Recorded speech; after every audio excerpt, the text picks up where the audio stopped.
మెట్లెక్కినారంటే మెడబెట్టి దొబ్బుతుంది అంటాడు. ఏం మా కోసం పెట్టారా ఆఫీస్ నీ కోసం పెట్టారా? నీకేంటి పెట్టారు ఉద్యోగం చేయనిక? వాళ్ళ కుటుంబాలకే కదా తెలియని వాళ్ళ కోసమే కదా మీకు పెట్టేది. మాకు పెట్టారా? తారీఫ్ చేస్తారు తారీఫ్ చెప్పకూడదు చెప్పడానికి. నువ్వు ఏడుకున్నావా? మేము తీసేసిన తీసుకున్నామని చెప్పాలా? లేకుంటే బోర్డు రాసి పెట్టాలా పలానా మంచి తీసేసినాము అందరూ రాపించుకోండి అని. అంటే మాకేం పట్టింది అంటాడు. అయ్యో కడుకోవాలా మాకేం పట్టింది అంటాడు. అయిపోయా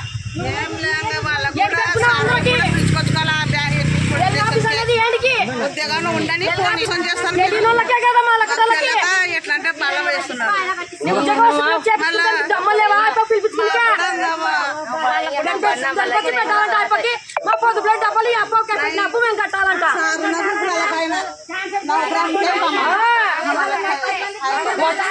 మేము డబ్బులు కట్టే అయిపోయి వచ్చి అయిపో మీద పోటీ కట్టిస్తాడట. మేము డబ్బులు కట్టాక నువ్వేమిస్తావు? కట్టాలంటాడు సార్. కట్టినాం కానీ మనం డబ్బులు కట్టాలి.